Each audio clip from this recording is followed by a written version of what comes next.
अरे ओ सुनती हो। अरे ओ भाग्यवान, 60 साल के राम ने अपनी पत्नी रीना को आवाज लगाई, नहीं कान में रुई डाल रखी है। मीठा सा ताना देते हुए रीना ने रसोई से जवाब दिया, अरे भाग्यवान, कभी तो मुझे भी समय दिया करो, मेरे पास भी 2 घड़ी आकर बैठा करो। नहीं नहीं, मैं कहाँ आपको समय देती हूँ, ये बच्चे तो यूं ही पैदा हो गए। अरे बस भाग्यवान, मैं तो पूछ रहा था चाय पियोगी क्या, मलाई वाली। अच्छा तो ये बात है, आपको चाय पीनी है, तो ये नाटक क्यों कर रहे हो, मुझे टाइम नहीं देती। घर में बैठोगे और चाय चाय की रट लगाओगे। और क्या पूछ रहे थे, चाय पियोगी? शादी को 33 साल हो गए हैं, जैसे आज तक कभी चाय बनाकर पिलाई है।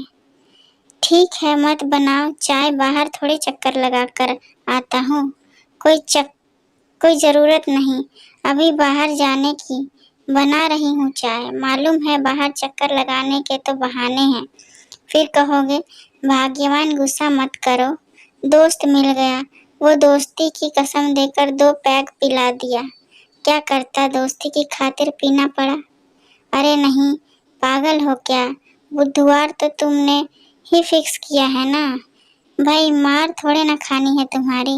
मजाक करते करते राम ठहाका मारकर हंस पड़े। अच्छा और शनिवार को कौन पीता है, मैं? क्या तुम पीती हो? मुझे नहीं बताया कभी, और मैं कहता हूँ तो कहती हो। जहर सिर्फ शिव ने पिया था, पार्वती ने नहीं। कहते कहते राम फिर हंस पड़े। चलो अब बस करो ये हंसी ठाठा और यहाँ बैठो, टीवी चालू करो, मैं आती हूँ चाय बनाकर।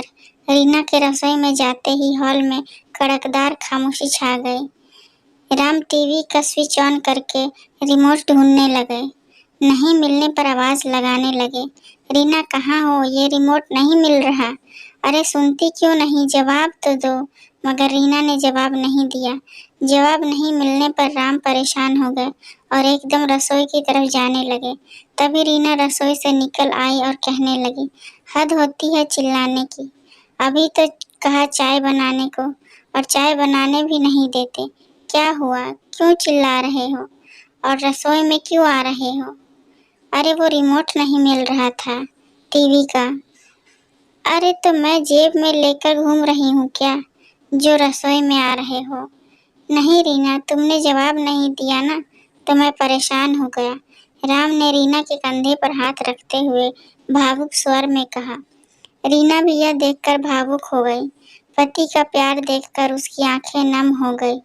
फिर खुद को संभालते हुए बोली, अरे आप तो फालतू में चिंता करते हो, कुछ नहीं हुआ है मुझे, मैं तो गुस्से की वजह से जवाब नहीं दे रही थी। सोचा चाय लेकर जाऊंगी तब जवाब दूंगी। नहीं रीना, ऐसा फिर कभी मत करना, गुस्सा भले कर लेना पर बुलाने पर जवाब जरूर देना। राम का इतना प्यार देखकर रीना की आंखों में पानी आ गया और कहने लगी, चलिए चलकर बैठिए, मैं चाय लाती हूँ। राम ने हामी भरी और हॉल में जाकर फिर रिमोट ढूंढने लगे। रिमोट मिलने पर सोफे पर बैठ गए और टीवी चालू कर दी। ये लीजिए आपकी चाय, पापड़ और गुड़ वाली सेव। अरे वाह क्या बात है, दिल खुश कर दिया। अरे यह क्या, चाय में मलाई नहीं डाली? नहीं, आपको डॉक्टर ने मना किया है मलाई खाने को, पर तुम्हें पता है ना चाय में मलाई मुझे कितनी अच्छी लगती है। हाँ तो क्या करूँ, नहीं मिलेगी मतलब नहीं मिलेगी, चुप करके चाय पियो, नहीं तो ये भी ले जाऊं। अरे स्वीटी जानू, मेरी डार्लिंग, आधा चम्मच मलाई डाल दो ना, मलाई बिना चाय अच्छी नहीं लगेगी। हे मेरे परमात्मा, इस 60 साल के बूढ़े को सुमति दो, मैं तो समझा समझा कर थक गई हूँ। ठीक है बूढ़े की बुद्धि, अब जाओ और मलाई लेकर आओ। रीना रसोई में गई और मलाई ले आई और कहा, ये लो मलाई। तौबा दुनिया सुधर गई, पर आप ना सुधरोगे। दोनों चाय पीने लगे और टीवी देखने लगे। हॉल में फिर खामोशी छा गई। चाय पीते पीते राम ने रिमोट उठाया और चैनल चेंज कर दिया तो रीना को गुस्सा आ गया। अरे ये क्या कर दिया, अच्छा भला चल तो रहा था, चेंज क्यों कर दिया? आप क्या जानबूझकर मुझे तंग करते हैं क्या? मेरा शांति से बैठना आपको पसंद नहीं क्या? नहीं। हाँ रीना, ये सच है, मुझे जब तक तुम्हारी आवाज़ नहीं सुनाई देती मैं बेचैन हो उठता हूँ, इसलिए मैं तुम्हें जानबूझकर छेड़ता हूँ। तुम्हारी आवाज़ से ही घर घर लगता है। मैं डर जाता हूँ कहीं तुमसे बिछड़ना पड़ा तो। मैं अकेले जी नहीं पाऊंगा। इतनी उम्र गुजर गई पर मैं तुमसे कभी नहीं कह पाया, पर आज मैं तुमसे ज़रूर कहूँगा। रीना अवाक सी देखती रह गई।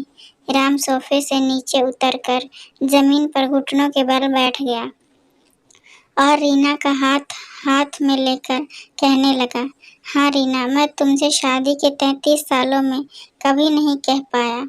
आज मैं कबूल करता हूँ कि मैं तुमसे बहुत प्यार करता हूँ, और आज से नहीं, जब मैंने पहली बार तुम्हें देखा था तब से ही मैं तुम्हें प्यार करने लगा, पर मर्द होने के गुरूर में मैं तुम्हें कभी कह नहीं पाया। मैं तुम्हारे बगैर एक पल भी नहीं रह पाता। तुम हमेशा कहती थी ना, प्यार करते होते तो कभी इजहार भी करते, पर तुम तो हमेशा लड़ाई करते रहते हो। पर सच मानो तो मैं कभी कभी तुमसे लड़ाई भी जानबूझकर करता था, क्योंकि मैं जानता था मेरी तंग स्थिति देखकर तुम कभी कुछ फरमाइश नहीं करती, मगर लड़ाई में तुम भोलेपन से रोते हुए कह ही देती थी।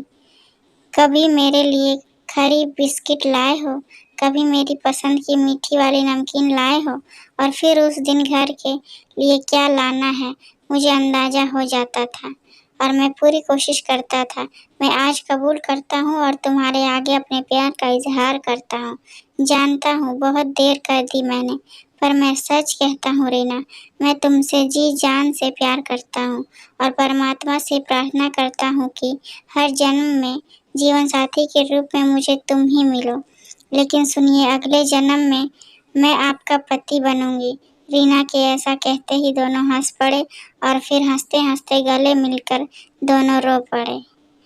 अगर ये छोटी सी कहानी पसंद आए तो लाइक, कमेंट और शेयर करें। चैनल पर नए हैं तो सब्सक्राइब करें। इस कहानी को सुनने के लिए बहुत बहुत धन्यवाद।